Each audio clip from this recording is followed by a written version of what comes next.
It's like, yes, of course, you're going to, feel comfortable talking about your faith and what you believe when you're at church and in spaces where people believe the same things as you. But what happens when God calls you to share and extend invitations when you're literally 3 cities outside of your comfort zone? Like, what are you going to do then? Hey everyone, and welcome in. My name is Tolu, and on this channel I make faith-based videos to encourage you as you fight the good fight of the faith daily. In today's video, I want to share an experience I've had recently with y'all that has really encouraged but also challenged me in my faith a little bit, and it's helped to reveal how there are ways that I have been pretty comfortable and bordering nonchalant in my faith. And it has me, trying to assess if my faith is alive and active or if it's in need of some resuscitation. You know what I'm saying? So let's just go ahead and jump right in.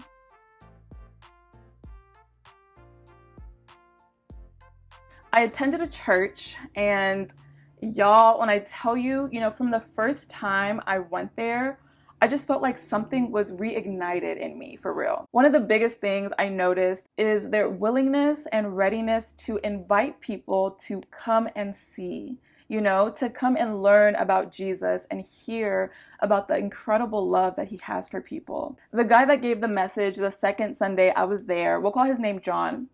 John, shared his testimony about how he was pretty indifferent about religion and didn't even know if he believed in God, but found himself in his room one day pretty bored and decided to pick up a Bible that he just happened to have in his room, right? After reading a couple pages, he found himself praying and asking God that if he really existed, he should send people that could walk alongside him and help him to read and understand the Bible, right? Well, the next day, as John was working out at the gym, 2 guys from this church came up to him and asked him if he wanted to study the Bible. John was like, no way. And it's from this day that he started studying with them and is now a believer and follower of Christ. When I heard this story, I was like, wow, and it also convicted me a little bit because I don't know about y'all, but I would not be the one to walk up to someone at the gym or really anywhere, honestly, and ask them if they wanted to study the Bible with me. Like, I just wouldn't really think of it. And I really had to take a step back and ask myself, why exactly is that? Is it because of the cultural differences in the US where things tend to be a little bit more individualistic?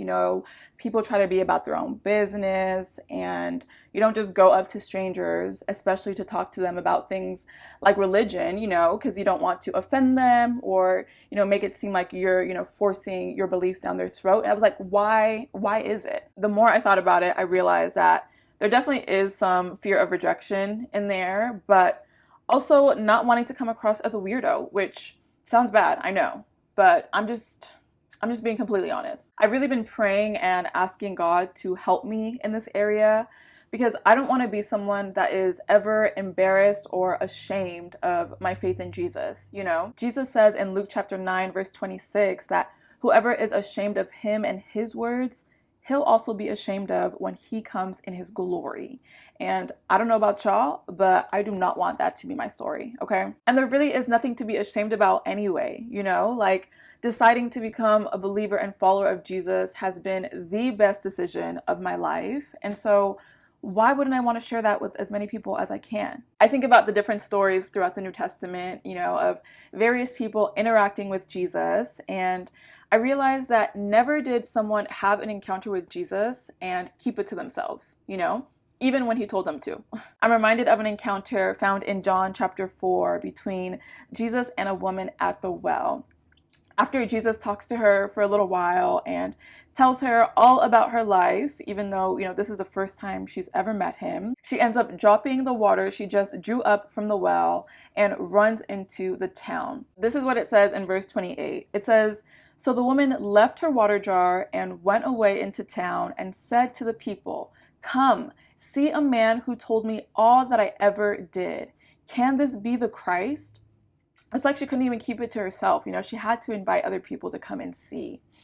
It says in verse 30 that They went out of the town and they were coming to him. The people ended up coming to Jesus and asked him to stay with them for a few days so that they could spend time with him and hear him speak. By the time we get to verse 42, it says, "They said to the woman, 'It is no longer because of what you said that we believe, for we have heard for ourselves, and we know that this is indeed the Savior of the world.'"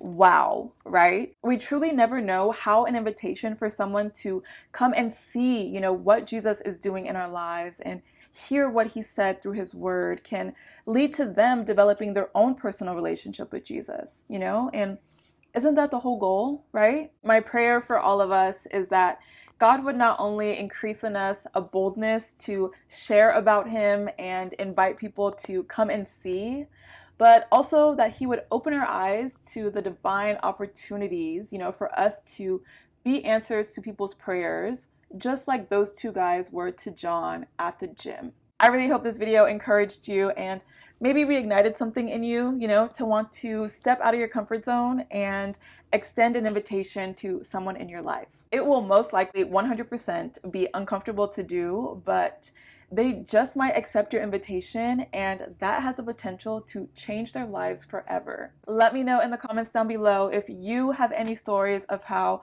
you, sharing a testimony or inviting someone to come and read the Bible with you has led to them developing their own personal relationship with Jesus. And until next time, let's keep fighting the good fight of the faith, and I'll see you in my next video.